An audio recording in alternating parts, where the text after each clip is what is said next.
Hello and welcome to the Governor's Residence Earth Day 2021 celebration. Unlike Earth Day in the past, we are meeting virtually this year to keep each other safe as we continue our work to stop the spread of COVID-19. Pennsylvania is home to 2.2 million acres of lush forest, rugged mountain trails, and roaring rivers. We could go on and on about the magnificent wonders of our Commonwealth. And in this next hour, you will see how we can all help protect our environment for all Pennsylvanians. Today's celebration also honors the 50th anniversary of Pennsylvania's Environmental Rights Amendment, an important part of our state constitution that guarantees the right to clean air, pure water, and the preservation of the natural, scenic, historic, and aesthetic values of the environment. Stay tuned to learn more about this important amendment. Enjoy the upcoming videos that we've prepared and take a moment to check out more activities and information in the Earth Day Virtual Exhibit Hall on the Residence website at residence.pa.gov. I'll check back with you shortly to see how it went. Enjoy! Hello again. I am so happy that you could join us as we install the Governor's Residence Vegetable Garden. Today, I am joined by Residence Executive Chef Barry Crumlick, who is leading the effort to produce nutritious veggies to share with Pennsylvanians and help us to tackle food insecurity. Thank you, First Lady. It is my pleasure to celebrate this Earth Day by sharing how we are playing our part in using our natural resources to create equity in providing food for Pennsylvanians. Typically, the vegetable garden provides our chefs with fresh produce for the first family and smaller events. But this year, it is my honor to announce that we have partnered with Learning, Education, and Farming, or LEAF, to assist their efforts in feeding Pennsylvania communities in need. LEAF cultivates youth leaders from diverse backgrounds through meaningful work in the food system. Plus, I have some helpful tips to share on how you can create and sustain your own garden at home or in your community. This is amazing. It will take the work of all of us to end food insecurity in Pennsylvania, and to know that young people like those involved with LEAF are also doing the work. It is commendable and it is inspiring. It sounds like we're in for a treat with what you have to share with us, Chef Barry. Speaking of our own gardens, I've been gardening for some time now, but I'm curious to learn from a professional. What is the key to a successful garden? I am happy you asked, Mrs. Wolf. The key to producing a successful garden is to have nutrient-rich soil for what you are growing. For example, lettuce greens flourish with adequate nitrogen and magnesium for healthy, attractive greens. And tomatoes need nitrogen for strong vine growth, phosphorus for good blooms, and potassium and calcium for strength. This is great to know. I'll be taking these notes home for my own garden, and Tom will be especially appreciative of the tip for healthy tomatoes. Do you have suggestions on what plants grow best together? I absolutely do. What you're referring to, Mrs. Wolf, is called companion planting, which is when you plant things together because of the benefits they provide each other. An example is tomatoes and basil. Basil repels harmful insects but attracts bees for good pollination to help produce strong, healthy plants. Or planting nasturtiums with broccoli, cauliflower, and cabbage. The nasturtiums attract hungry caterpillars away from the vegetable plants. Beans are paired well with potatoes. Potato tubers are shown to grow larger when planted with beans. What other methods can we expect to see in the residence vegetable garden that will ensure optimal produce? Here in the garden, we will use container and raised bed gardening, which has many benefits to yielding good veggies. The method provides an easy means to amending nutrients into the soil. It creates a natural barrier for most of your backyard critters, It helps prevent soil erosion and compaction, and it's an overall easier method to tend to the vegetable plants. This is also a great way to grow a small variety of crops in an urban setting. Either build a small raised bed or simply plant in a variety of different size containers or grow bags. This method will create good drainage and you'll get fewer weeds. I'd have to agree with what you've shared, Chef Barry. The raised beds are easy and the results are remarkable. What about the trellises and cages that you'll be using? Why are these important for vegetable gardens? Great question. The trellises are ideal for any vegetable plants that like to climb, such as beans, peas, cucumbers, and squash. Trellises provide better spacing and allow for sunlight to reach the plants. The cages are for the tomatoes and pepper plants. They grow better with the support of the cages or stakes as they become heavy with fruit. One last thing that I want to point out is spacing. Spacing is key to success of your vegetable plants. Always be sure to follow the plant spacing instructions you're provided. You can take several approaches to proper spacing, like using a yardstick for measuring, setting a grid system in place by using string that has been set to a desired measurement, or by pre-digging your holes to a desired measurement. This is truly fascinating, Chef Barry, and we cannot thank you enough for the thought that you've put into the garden this year and for connecting us with Leaf. I cannot wait to see this year's bounty at the residence. You're welcome, Mrs. Wolf. Thank you for all that you're doing to support Pennsylvania. And thank you to Bonnie Plants for their support of the Governor's Residence Vegetable Garden. Bye. Hi, I'm Pat Mcdonald, the State Secretary of Environmental Protection. A lot of things make Pennsylvania a unique and great place to live. For example, we have the Liberty Bell, and we gave the nation milk chocolate candy bars. You're welcome. Another unique thing about Pennsylvania is that our state constitution includes an environmental rights amendment. Only a few states have one. Our amendment was written 50 years ago.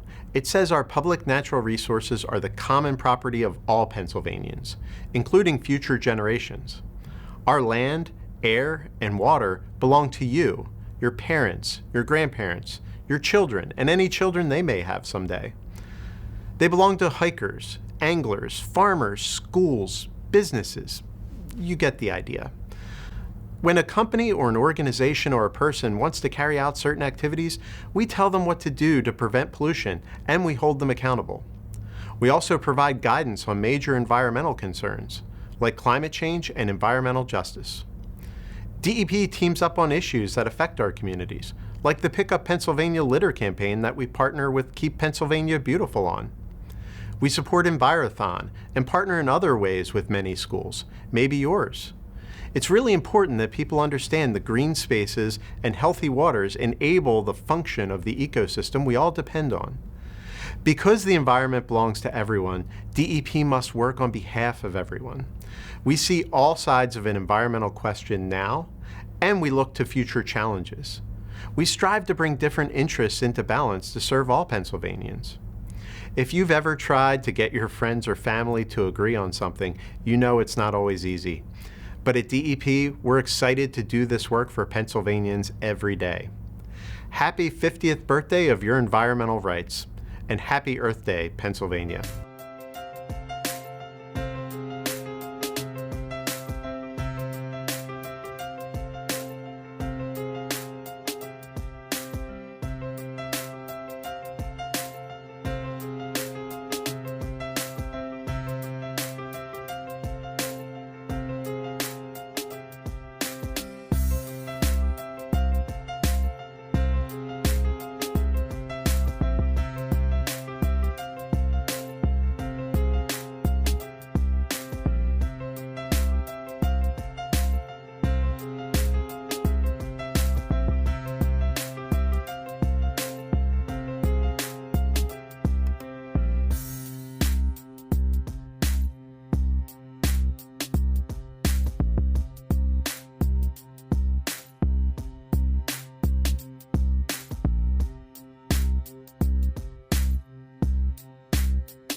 Department of Environmental Protection is located in the Rachel Carson State Office Building in Harrisburg. And Rachel Carson is a Pennsylvania environmentalist best known for drawing attention to the dangers of DDT on raptors, which peregrines are a type of raptor. So the peregrines in particular were devastated by chemicals like DDT. So being able to reestablish them in the wild, in the urban habitat here, is a real testament to the legacy that she's left us. It's exciting for us because we are helping a species come back literally from the brink of extinction. If it weren't for the efforts that we're doing here and that many other agencies in North America, in the US and Canada are doing, we wouldn't have peregrine falcons. They're very important for the ecological balance of the ecosystem. They're a charismatic bird, they're amazing. In a power dive, they can exceed 200 miles an hour, which is just unbelievable. But they can do that, and flying at that speed, they have pinpoint accuracy. They can twist and turn in the air and do anything that they want in the air. For many people, this is their first look at wildlife and their first introduction to the concerns of wildlife conservation. And it gets them more involved in the great outdoors and all the living things in the great outdoors. 2021 has been an eventful year on the Harrisburg Falcons Ledge. The longtime resident male, banded WV, passed away at a remarkable 18 years of age, outliving the average lifespan for peregrine falcons, which is around 15 years. And as nature takes its course, a new male, banded 85AK, has taken over nesting duties with the female, banded 48AE. 4 eggs were laid in the nest box this year, and the newly hatched young falcons will grow up quickly, going from hatchlings to fledglings and leaving the nest in just a matter of months. DEP's Falcon Watch and Rescue Team will be on the ground looking after these amazing birds as they learn to take their first flights. You can watch too by visiting the PA Falcon Cam to witness the wonders of these urban raptors. Hi, I'm Cindy Adams Dunn, Secretary of the Department of Conservation and Natural Resources. I'm here along the Susquehanna River just north of Harrisburg. It's the 50th anniversary of the Environmental Rights Amendment, so this is a special Earth Day. Here in Pennsylvania, the Environmental Rights Amendment guarantees all of us to clean air, pure water, and access to nature. In DCNR, we take this mission very seriously. We provide parks and forests and outdoor recreation and access to nature for all Pennsylvanians, including generations yet to come. This is the heart of our mission. Today, you'll be hearing from the Bureau of State Parks and the Bureau of Forestry about our wonderful state parks, 121 of them across Pennsylvania, one within 25 miles of every Pennsylvanian. You'll learn about 2.2 million acres of forest lands and how they're available to you, our citizens. We also have community parks across Pennsylvania. We have a goal of having a park and a trail within 10 minutes of every Pennsylvanian. I bet there are some close to you that you don't even know about. So this year, celebrate Earth Day and celebrate the 50th anniversary of the Environmental Rights Amendment by getting to know your environment. Get out in the environment, take a walk, explore a park, make a journal, learn something, take some photos, and enjoy nature. Happy Earth Day. We take great pride in delivering on a solemn promise to the people of Pennsylvania, protecting over 2.2 million acres of state forest lands. These forests provide every one of those values presented in the Environmental Rights Amendment. Forest trees provide oxygen and filter from the air pollutants like fine particulates that cause unsightly smog and even asthma in young children. They also absorb carbon emissions from cars, trucks, and fossil fuel burning power plants, thus helping to mitigate climate change. Forests also serve as living filtration systems for water, and our state forests protect millions of acres of watersheds that provide clean drinking water to Pennsylvania citizens. Pennsylvania state forests are also home to rare plants and animals and provide abundant recreation opportunities like hiking, hunting, and fishing. We are proud to serve Pennsylvania in conserving these precious natural resources, but conservation is an endeavor best done as a team, and we can use all the help we can get. This Earth Day, we ask that you help us to conserve our precious natural resources. Become a volunteer. Plant a native tree at home, donate to the Keystone Tree Fund, or become part of the Outdoor Corps. If you like to get your hands dirty, work in the outdoors, make new friends, want to help us improve our parks, forests, and environment while making money, you should check it out. Go to www.dcnr.pa.gov/outdoorcorps to learn more. The Keystone Tree Fund will help support plantings along streams such as this, helping us protect our water quality, helping to establish a riparian forest buffer that protects our water quality. Riparian forest buffers are so valuable because they provide a network of roots that are a living filtration system, absorbing sediment, runoff, and pollutants from the environment. And there are many more ways to make a positive impact on our environment. To get involved, go to www.dcnr.pa.gov to learn more. And here's to 50 more years of preserving our environmental rights. Happy Earth Day, Pennsylvania. As the anniversary of the Pennsylvania Environmental Rights Amendment draws near, let us pause to celebrate the tremendous conservation efforts contributed over the past 50 years to clean air, pure water, and beautiful natural resources. Pennsylvania State Parks is working tirelessly to protect the environment for all Pennsylvanians, with 121 state parks open to all across the state, offering outdoor recreation, environmental education, and camping opportunities for present and future generations' use and enjoyment. State parks are a place where you can enjoy clean air. Our playgrounds and beaches and pools are smoke-free areas. In addition, our increasing use of solar energy, electric vehicles, and encouraging others to use electric vehicles with charging stations at our parks, we're working to ensure clean air for our visitors. There are many opportunities to get out and enjoy lakes across the Commonwealth at state parks for your swimming, paddling, boating, and fishing enjoyment. We work to conserve these resources as well as streams and wetlands to provide clean water for people and wildlife. State parks also work to preserve the natural, scenic, and historical places across the state.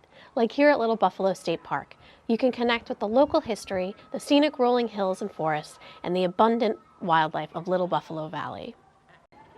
State parks have had a long history of fulfilling the promise of the Environmental Rights Amendment. Be sure to get out and enjoy all the benefits of state parks and forests today and for years to come. Happy Earth Day and happy 50th anniversary of the Environmental Rights Amendment. Happy Earth Day, everyone. I'm Kurt Topper, Secretary of the Pennsylvania Department of General Services. And our department supports several initiatives to promote sustainable energy with lasting positive effects on our environment. We've saved over $30 million on electricity since 2015, and we received national recognition in 2020 because almost 99% of our electronics purchases were highly sustainable. Our agency's commitment to the environment is strong. And that commitment was made even stronger with the recent announcement of Pennsylvania Pulse, a 191 megawatt solar energy project that is the largest project of its kind in the nation.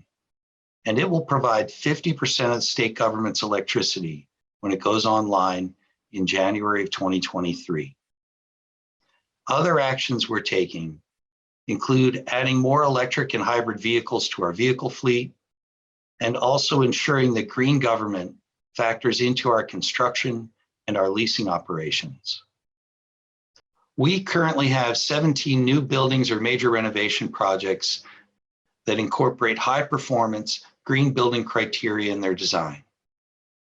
And through the Green Gov Council, we're instilling best practices and innovation across all state agencies to meet the goals in Governor Wolf's 2019 executive order on Commonwealth leadership in addressing climate change and promoting energy conservation and sustainable governance.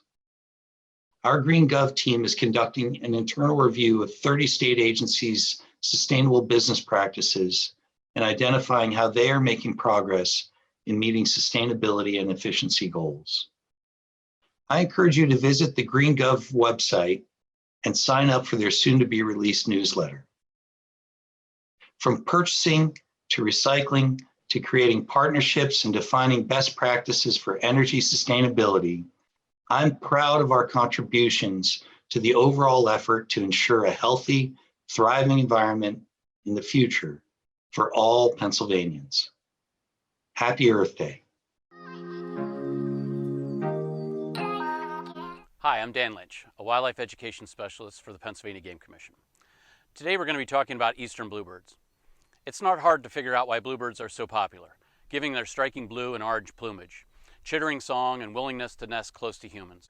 John J. Audubon referred to the bluebird as a lovely bird, full of innocent vivacity, and surely countless Americans have similar feelings toward it. Pennsylvania's bluebird population was probably its strongest ever in the late 1800s and early 1900s.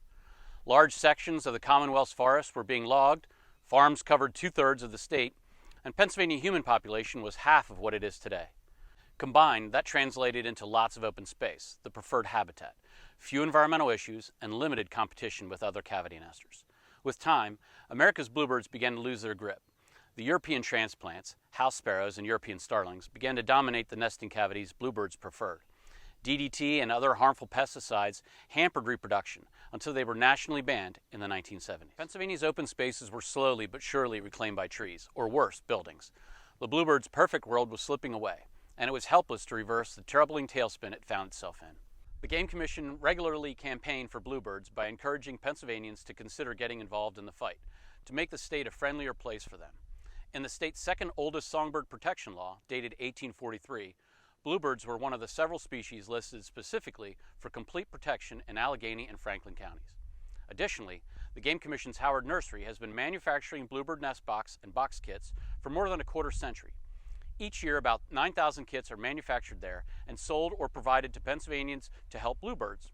That annual influx of new nest box helps to ensure Pennsylvania maintains a Keystone state in bluebird conservation. The fact that bluebirds currently nest in all of Pennsylvania's 67 counties is directly related to the interest Pennsylvanians have shown towards bluebird conservation and doing something more for wildlife in their yards over the past 50 years. Countless Pennsylvanians already are involved in bluebird conservation because they enjoy seeing bluebirds or simply would like to lend a helping hand to a songbird that could use all the help it can get. Hi, I'm Jordan Sanford, Wildlife Bioaid for the Pennsylvania Game Commission, and today I'm going to be building an eastern bluebird nest box and talking a little bit more about Howard Nursery. As you can see, the bluebird nest box kit comes with the pre-cut wood pieces, the hardware, and the instructions. You will also need a hammer and a drill. This nest box kit was provided by the Game Commission's Howard Nursery. Howard Nursery grows tree and shrub seedlings for state game land use and our conservation partners. Remaining surplus is available to Pennsylvania residents for purchase for wildlife food and cover. The nursery has been producing and distributing 2 to 8 million seedlings annually since 1954. Howard Nursery also buys and sells nest boxes to the public for several species, including eastern bluebirds or other small cavity nesting birds, American kestrels, bats, flying squirrels, owl species including screech and barred owls, and wood ducks. They also create houses for pollinators such as bee blocks. Although these handmade nest boxes are not a replacement for the habitat provided by hardwoods and other tree species, they can be used as a wildlife habitat management practice to supplement natural cavities. Nest boxes provide wildlife with a comfortable and safe place to rest and raise their young. Hi, I'm Lauren Ferreri, manager at Middle Creek Wildlife Management Area. Today I'm going to talk to you a little bit more about how you can bring bluebirds to your yard. People frequently ask the Game Commission why bluebirds won't use a nest box they've placed in their yard. More often than not, the reason is the box was placed in an undesirable location. People place nest boxes in places where they'd like to see bluebirds rather than the location that actually satisfies where the birds want to be. A box is best placed on a post, not a tree trunk, usually 3 to 6 feet off the ground in direct sunlight, but away from prevailing winds. Preferred locations are open backyards, meadows, near fence rows or agricultural fields, and around cemeteries or athletic fields. Boxes placed too close to houses and other buildings, waterways and wetlands, or forested and brushy areas will attract nesting competitors and predators. The best time to erect a bluebird box is usually timed with the turning of the seasons, between winter and spring. The earlier a nest box is placed afield or in a yard, the better its chances are of attracting bluebirds. Males, the more vibrantly colored ones, start shopping for nest boxes in early to mid-March. After attracting a female, they build a nest in the box, and in late April and often again in mid-June, the female lays 2 to 7 pale blue eggs. The female will incubate the eggs for 11 to 19 days, and the nestlings will take about 17 to 21 days to leave the box. So you have your bluebird box, it's made, ready to go. You've maybe mounted it on a post already. Here at Middle Creek, we actually take our boxes and pair them together. The reason for this is that there are other bird species that will use the boxes besides bluebirds. At Middle Creek, tree swallows are a very common species that will use our nest boxes. They're very dominant over the boxes, so they usually won't allow another tree swallow nesting right next to them. So we put our boxes next to each other in the hopes that a tree swallow and a bluebird will nest in the same location. You might be wondering what these other wire structures are on the box. These are called Noel Guards, and they are a predator deterring device that will prevent predators from getting into the box, such as raccoons and other critters that'll try to stick their hand in the box to eat the young. This structure here is called a baffle. This will prevent mice from making nests in the box and also prevent snakes from coming up and getting into the boxes as well. You don't need to have both of these, but having some type of predator guard on your box is a great idea. As a reminder, when you put your nest boxes out, if you do leave them out for the winter before the spring, make sure you clean them out. Sometimes we do have other critters that are using our nest boxes, so this is an old mouse nest that is in here. So we're just going to go ahead and remove it and take any of that old material out. That way, when your bluebirds are coming in, they'll have a clean box and they'll put their own nesting material in there.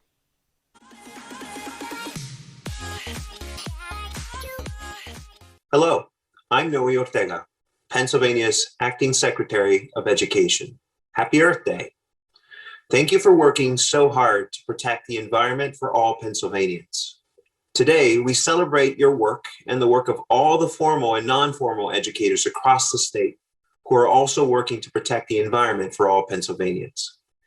Did you know this is the 50th anniversary of the Environmental Rights Amendment, also known as the ERA?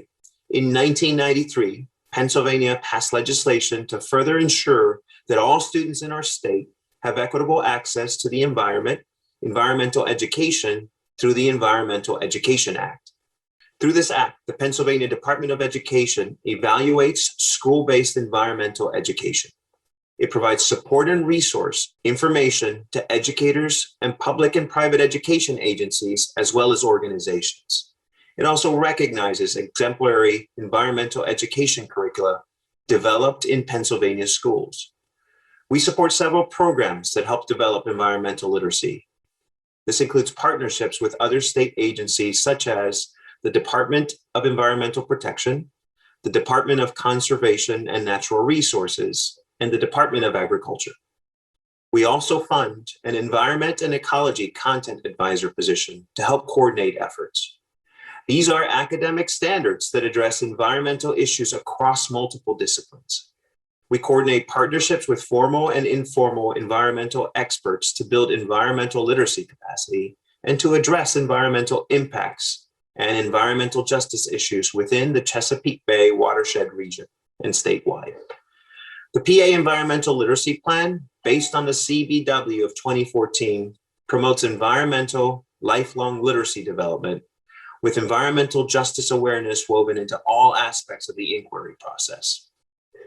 In an effort to support the systemic implementation of environmental literacy plans at a district level, the PA Environmental Literacy Task Force and Work Group recently expanded their professional development efforts to include advanced educator methods and content sessions, and an Act 45 School Administrator Leadership Professional Development course.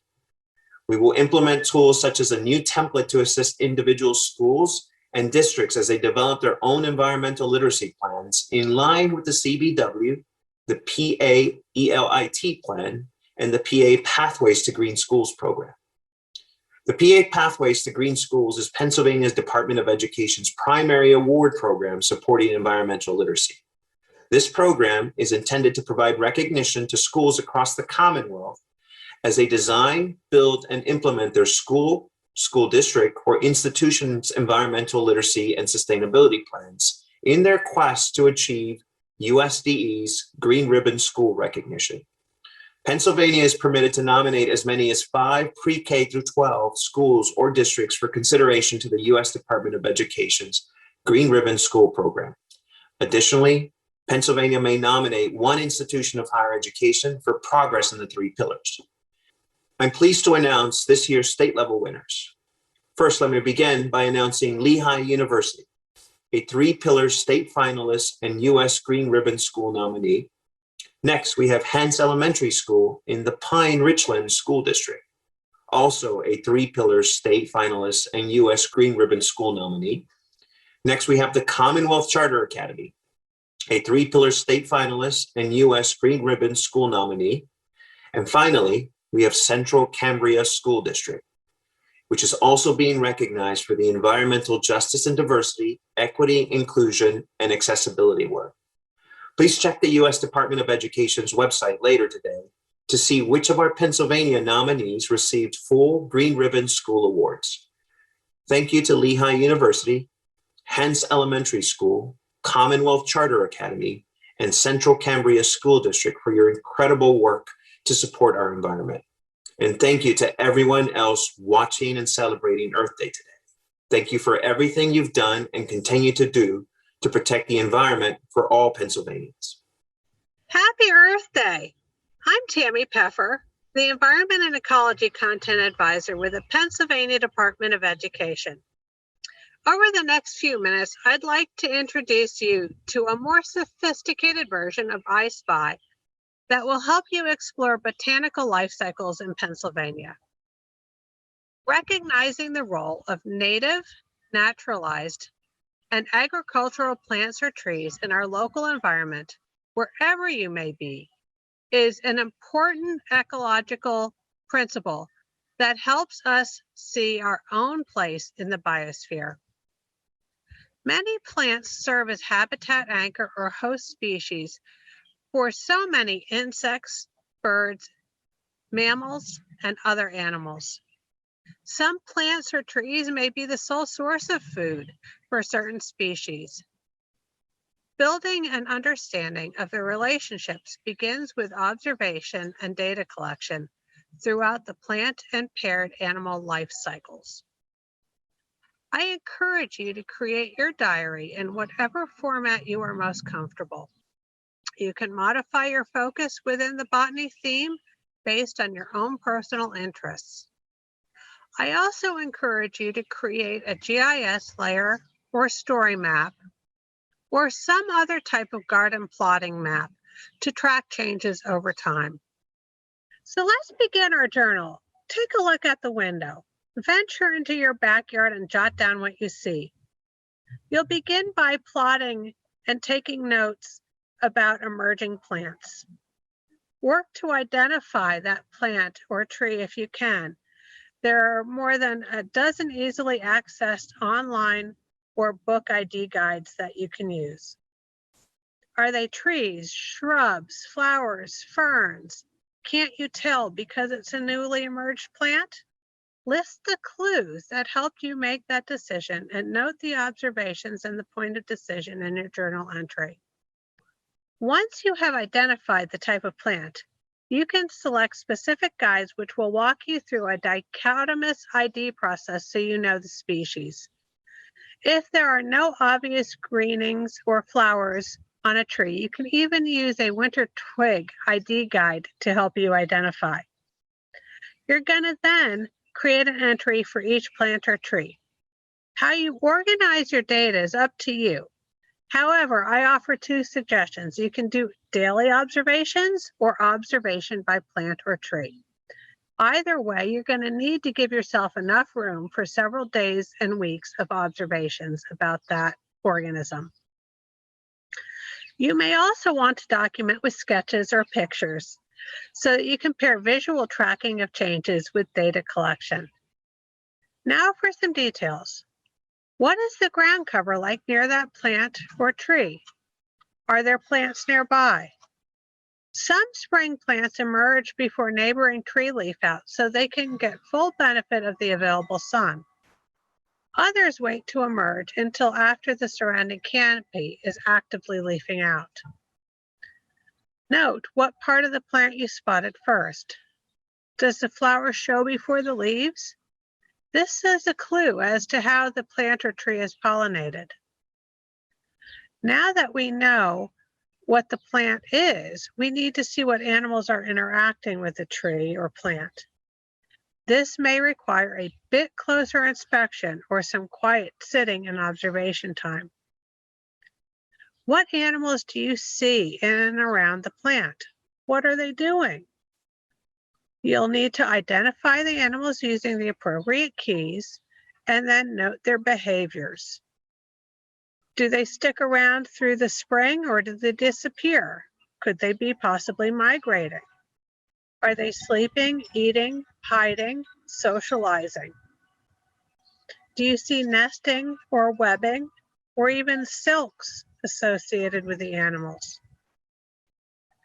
Are the animals eating or harvesting food from that plant or tree, or is it only a dining table and the food is takeout from somewhere else? After a few days, you may want to write a hypothesis about the associations you are beginning to detect.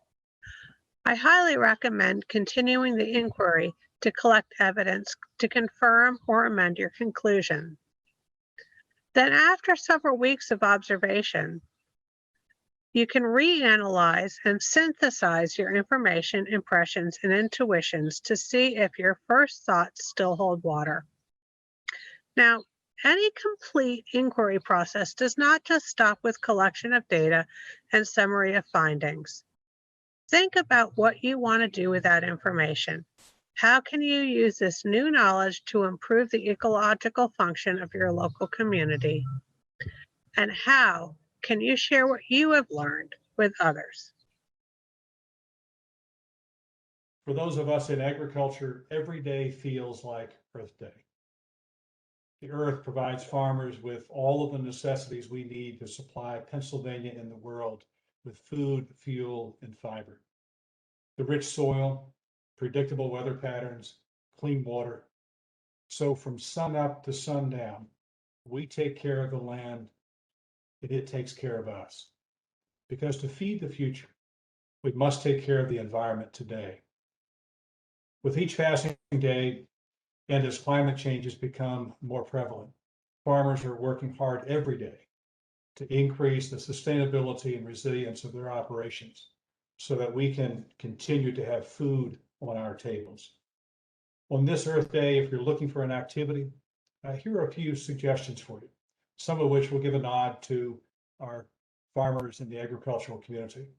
But plant a garden, plant trees along a stream. Do your part to reduce food waste. Plant a pollinator garden. Pick up litter along a roadway. All of those are helpful on this Earth Day. We are all uniquely tied to the earth, but especially those of us in agriculture. We do our best to care for the earth every day so that it's here to provide for the next generation. Thank you and happy Earth Day. Hi everyone, and welcome to the 2021 Pennsylvania Farm Show. My name is Katie McLaughlin, and today we're going to be making bioplastics. What are bioplastics? Bioplastics are plastics that are made from renewable materials such as plant starches, cellulose, oils, and proteins. So we can use things such as corn, which we'll be using today, which is plant power, to create renewable resources that we can use every day, such as plastic. Renewable resources are natural resources that can be replaced naturally or by human efforts at a sustainable rate. This includes forests, fish, wildlife, agriculture, plants, and animals. Non-renewable resources are limited natural resources that cannot be replaced or reproduced. Examples of this include oil, minerals, natural gas, and some other items. It's really important to keep in mind that non-renewables cannot be replaced, whereas renewable resources can be replaced. Now, let's get to our experiment. So for our first experiment today, we are going to be using packing peanuts, and we're going to see how things degrade in the environment. These green packing peanuts are made from resources that are non-renewable, whereas these packing peanuts are biodegradable, and they're actually made from cornstarch, which is a material we'll be using a little bit later today. Now, what I'm going to do is add a cup of water into each of these sandwich-sized plastic bags. Alright, now remember, our white ones here are made with renewable resources. These are made with our non-renewable resources. So we're going to shake them up and see what happens.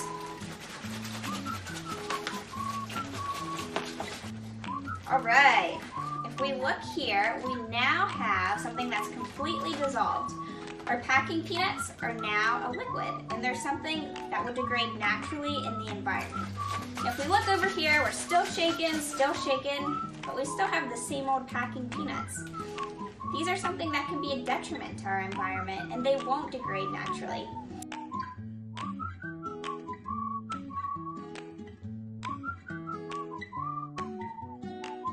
We're going to open up that bag, and we are going to add 1 tablespoon of cornstarch.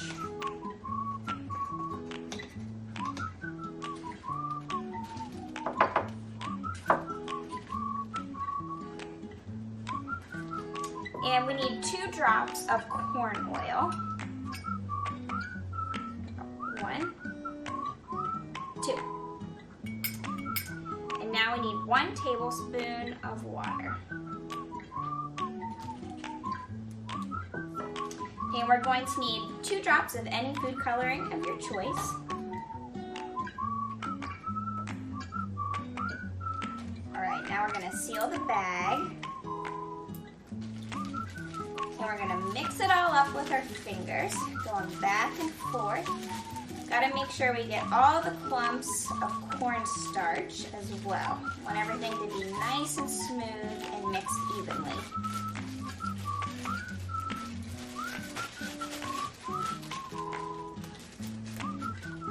Alright, the next thing we're going to want to do is open the bag just a little bit.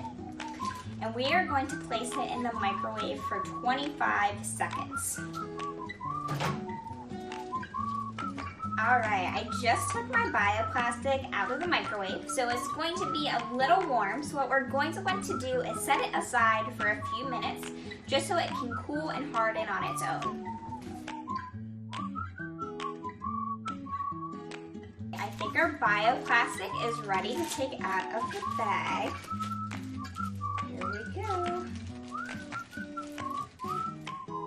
Alright, now it does kind of fold to the shape of the bag, but you can see here, we'll put it on a plate.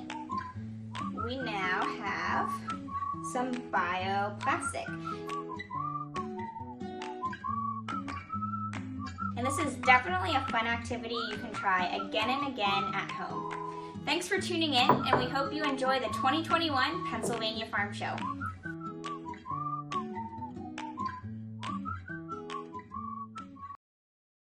Wow, that was exciting, wasn't it? It's always so inspiring to see what others are doing to preserve the history and the beauty of Pennsylvania.